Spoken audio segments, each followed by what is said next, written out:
15 years ago, a 10-year-old boy with the power of 10 aliens saved the world over the span of 5 different series. Created by a man of action, it would come to be known as Ben-10. To say it was a success would be an understatement, as merchandise sales were through the roof, movies were made, it got its own game show, no joke, and of course, many video games. That last part is where I step in.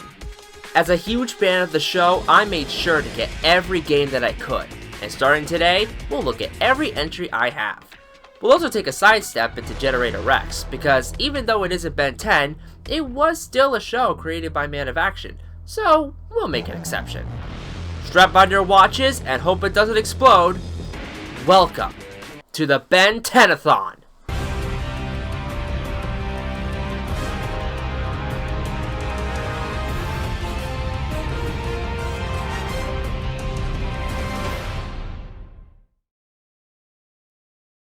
We of course start with the original series. In my opinion, still the best series of the 5. It knew what it wanted to be and did so spectacularly, with memorable characters, fun battles, and tons of that lovely corporate merch. Lo and behold, in its prime, Protector of Earth arrived in 2007 for the PlayStation 2, PSP, Wii, and the Nintendo DS. However, since I don't have a capture card for it, I can't show off the DS game. We'll mainly be focusing on the console version I own. I remember fond memories of this game, so why don't we see if those memories hold true today. Before that, I should give a small premise of the show. A young boy named Ben-10-athon finds a mysterious device known as the omnitrix. With it, Ben can transform into 10 different aliens, more as the show went on. Traveling the country with his cousin Gwen and Grandpa Max, the trio battle the forces of evil while trying to enjoy their summer vacation. Along with sharp comedy and pretty well-known action, the show was also known for its memorable cast of villains, from the mad scientist Dr. Animo, the shaman Hex, and most famously, the alien warlord Vilgax. That's mostly what you need to know in order to get to the game, so let's dive right into it, shall we? One night, a drone sent by Vilgax siphons DNA from the Omnitrix, causing Ben to lose most of the aliens the watch contained. The trio decide to go cross-country to retrieve the stolen DNA, and stop whatever plan Vilgax has in store. It's a very simple story, spanning like a big multi-part episode of the series. Everything hits the mark, with the presentation looking like a 3D version of the animation, before they actually made a 3D movie, and the voice cast returning to reprise their roles. Even the music feels like it was ripped right out of the show, both in levels and in battles. Looks and sounds aren't everything though, but luckily, the gameplay does just as well. Sadly, since the watch's DNA was stolen, most of Ben's aliens were taken from him. Out of the 10 well-known aliens, only 5 are playable throughout the game. What starts with Forearms and Heat Blast, gains Accelerate, yes that's how it's spelled, Cannonbolt, and Wildvine. So some favorites like Diamond Head and Walnut are excluded, which I'm sure to some fans is a little disappointing. I could be petty and say not having all the aliens makes the game bad, but there is a story reason as to why, so it can be forgiven. Plus, if Smash taught me anything, it's not who is represented, but how it's represented. Doesn't stop the fans from hating Byleth though. Not salty. Each section of the country has levels to traverse, boss levels, and an extra combat stage, 24 stages total. In normal levels, you make your way to the end of the stage using your aliens for puzzles and fighting the mooks sent your way. Think of it as a beat 'em up, with less emphasis on platforming and more on combat. You'll be traversing through many famous US sites and landmarks like Area 51, Mount Rushmore, Washington DC, and so forth. You'll go from section to section, battling enemies, and jumping through whatever challenge is set in front of you. The platforming does its job alright, nothing spectacular. But the combat?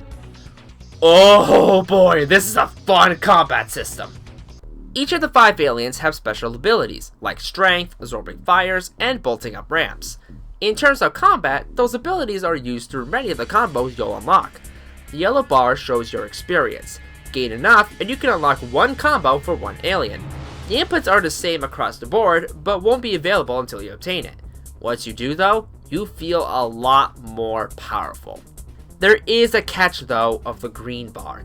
Each time you use a combo or attack, the green bar drains. Once it runs out, you're forced back to Ben until it recharges.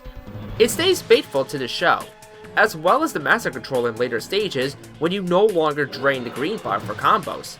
You can even stay as aliens instead of having to go back to Ben and choosing another one. Until then though, you need to wait to recharge when you need a specific alien for a puzzle or just for combat. Ben is okay on his own, but die and you game over, whereas you revert to Ben if you die as an alien. So there is a benefit of keeping the alien form around. Another plus to the game are the collectibles, and there's a good amount of them.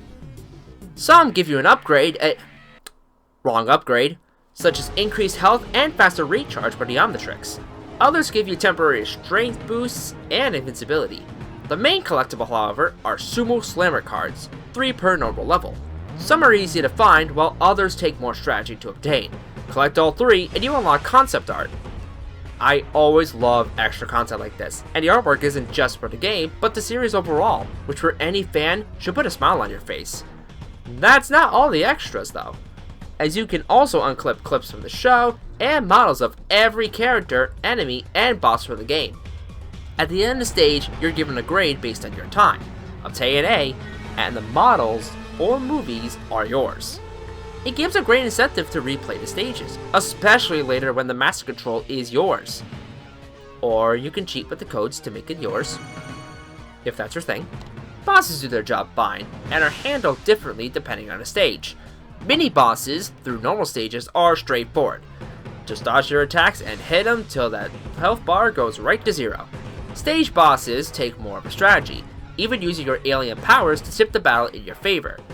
It's here you'll also do action minigames, aka quicktime events. They're harmless as long as you do them right, and they only appear during stage bosses, so they're not a hindrance to the game overall. Another plus is that almost every boss is from the show, save for Poison Ivy's Dream Pet over here. Kevin 11, Ghost Freak. Wait, what? What do you mean that's not his name? Well, then what is it? Yeah, no, he's still Ghost Freak. They even brought back Clancy. That B guy. B guy. I suddenly have the urge to play Metal Gear Solid 3. Fair warning, enemies can be relentless, and based on difficulty, deal massive damage. I played on normal for the first time for the review, and I died a lot more to enemies than I did beforehand. Blocking can help, but don't be surprised if you lose an alien or suffer defeat to a horde of enemies attacking you all at once. Aside from that, I can't find any real negatives about the game. Platforming does its job fine, bosses are from okay to great, the game does a great service to the show it's based on. Overall, it's a pretty good licensed game. While I would have liked to play as more aliens, it's a small nitpick that I can gladly glance over.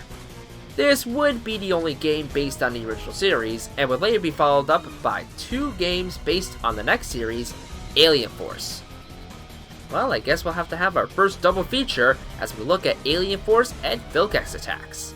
Until then, I'm the PS2Man, and I hope you look forward to the rest of the Ben-10-athon, where I'm sure nothing will go wrong whatsoever. Yep, nothing wrong at all.